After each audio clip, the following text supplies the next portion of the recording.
Hey everybody, and welcome to today's video. Today we have a new project in the shop, so stay tuned.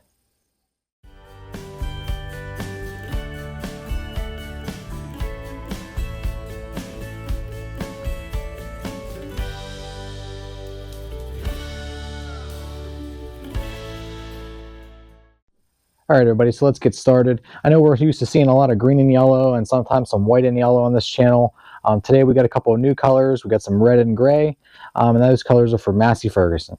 And if you're not familiar with the smaller Massey Ferguson tractors like this, that might not be a surprise just because they didn't really make these very long. This particular tractor is an MF-7. Massey Ferguson made these from 1968 to 1973. This particular one is a 1968. This one's a gear drive model, pull start. They did have a couple different flavors of these. There was gear drive electric start, hydrostatic electric start, gear drive pull start, and so on. This particular one is pretty much the bare bones model of the lineup that they offered for these. Sometimes when I look at these older tractors, I like to think about, what was going on in the world at the time when these things were made. And in 1968, first generation Ford Mustangs were flying off dealer lots. We hadn't even yet landed on the moon, and later this year, Richard Nixon would win the presidency. So it's really cool, when almost 60 years later, you can see one of these still sitting around being used or able to be restored. It's kind of a testament to how well these tractors were really built. So before I go into any other details on the tractor, kind of want to talk about why did I even get one? You guys have never seen a Massey Ferguson tractor on the channel at all. Never even talked about them really. It's primarily John Deere Cub Cadet. I've talked about possibly looking for a Ford tractor at some point, but never Massey Ferguson. And the primary reason I picked this tractor up is because I mowed lawns with one identical to this when I was a little kid in the early 90s, and I was only about 10 years old or so. I used to mow a lot of lawns in my neighborhood, and my parents had two of these. We had one identical to this one, and then we had one of the hydrostatic drive ones that was electric start. Yeah, so back in the early 90s, in my neighborhood, you would hear this tractor riding around cutting various different lawns, that I would mow for extra cash. So I have a pretty fond memory of one of these as a kid. This particular one popped up on Facebook Marketplace near me, and I have never actually seen another one come up for sale in our area before. So I sort of suspected that this might have been the one that we had.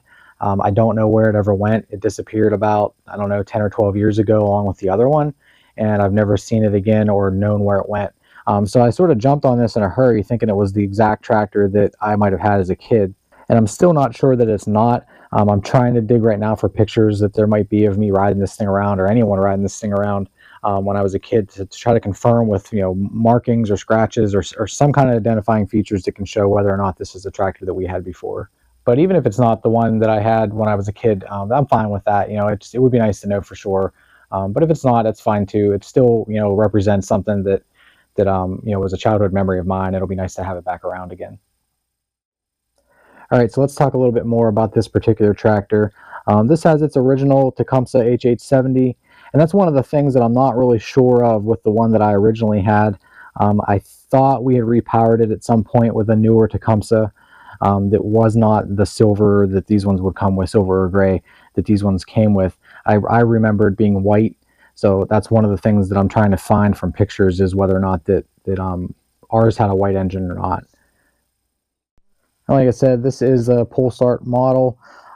This thing, as far as wiring goes, it has one wire on the entire tractor, and that's just for the ignition switch to kill the ignition on the tractor when you want to turn it off. So this thing is pretty much simplicity at its finest. And I'm pretty sure this tractor is 100% original. Nothing under the hood or anywhere appears to have been replaced with anything aftermarket or replacement. It's all the original factory paint on everything. Yeah, it looks like a time warp, basically. There's nothing on this tractor that looks like it's really been taken apart before. So does it run? Yeah, it actually does. It runs pretty well. So the guy I bought this off of was selling it for a relative that had passed away, and he had no history on the tractor whatsoever, but they were cleaning out his place. The guy had multiple garages and outbuildings and things, and this tractor was back in the corner of one of those. Nobody really knew anything about it. So I brought it home, and it's actually, I changed oil, put some gas in it, and it started up on the second pull. Carburetor probably needs cleaned and adjusted, but overall it runs pretty good. There's really not a lot that it needs. I know the wheel bushings or bearings up front are worn, so I have some replacements of those on the way. I did change the transaxle fluid out of it today. And other than that, I mean, I've ridden it around. It brakes work. Everything seems fine. Really no complaints at all, especially for pulling out of the back of a shed. So I did also get the mower deck with it. It was mounted on it whenever I got it. Like I said, wasn't able to run it whenever I bought it, so I didn't really know what sort of issues it had. Once I got it home and got it off the tractor and everything, I noticed that we have an issue with the drive pulley / shaft that's on these. These have sort of a unique setup for their decks, where they're running a 90-degree gearbox for each of the blade spindles, and those are driven by a central shaft here that has a pulley on it that's driven by the PTO. And how this works on these, if you want to remove the belt or change the belt, you have to move these sliding devices over like this on both sides, and then you can remove the shaft out to change or do any sort of maintenance like that. This particular one, and I think from what I'm researching, seems like this is a pretty common problem on these. The spline drive that's on the shaft is destroyed on the one side, and someone had done some sort of home repair where they welded like a keyway onto it, made it work. And I think it would probably work for a while the way it is right now, but it's pretty loose. There's a lot of play in it. So right now I'm sort of researching, what kind of repair I can do. These shafts don't seem to be very easy to find. I have been able to find some of the gearboxes, but the shafts are kind of eluding me right now. So I'm going to try to repair what I have, come up with some kind of way. Maybe I drill through the shaft and the spindle splines and use like some kind of a pin or something like that to hold it in place. We'll have to see. And with the setup that this has with the two blades and the shaft drive, these are also timed blades, so they have to go back together a certain way. I think you actually put them at 90-degree angles to each other to prevent them from hitting as they come around. So that's really the only major issue that this tractor has right now. Really just the mower deck problems, which, like I said, it seems to be a pretty common problem. Sort of a design flaw in this particular way that they did this. And it looks like on the bigger tractors, like the 12 horsepower and 14 horsepower models that they made, they did a more traditional setup with 3 blades that were all belt driven, with pulleys on top of the spindles. The 7 and like the sister MF-8 model seem to be the only ones that really did this sort of setup here. There were a couple optional things you could get on these tractors too. What we're looking at right now is the front grille, and you can sort of see an outline of some circles here. That's because the light kit, there was an option for these. You could actually get a headlight, and I think there was a tail light for it that came with the kit too. The ones we had, we never had the light kits on those. I haven't really seen too many that do, except for the bigger ones like the 12 and 14 horsepower models. But the 7s and 8s, more often than not, seem like they don't have it.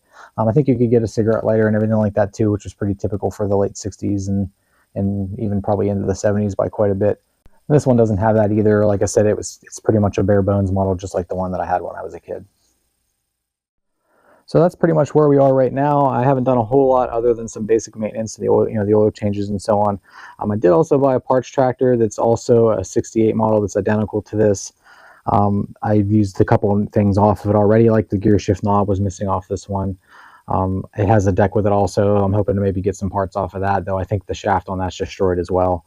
But we're going to use that where we can, try to make this one as nice and functional as possible, and then we'll go from there. I did mention earlier how good that it runs and so on. I normally like to run a tractor that runs in a video the first time I show it. Unfortunately, I did drain all the gas out of this today so I could replace the fuel lines and add a fuel filter and so on. So I'm not going to run the tractor today, but once I get a chance to get that done and we get another video here where I've done some other stuff, we'll go ahead and run it and do some sort of running walk around video. So that's pretty much all I'm going to have for today's video. I hope you guys enjoyed it. I hope you've learned something if you haven't ever seen one of these before.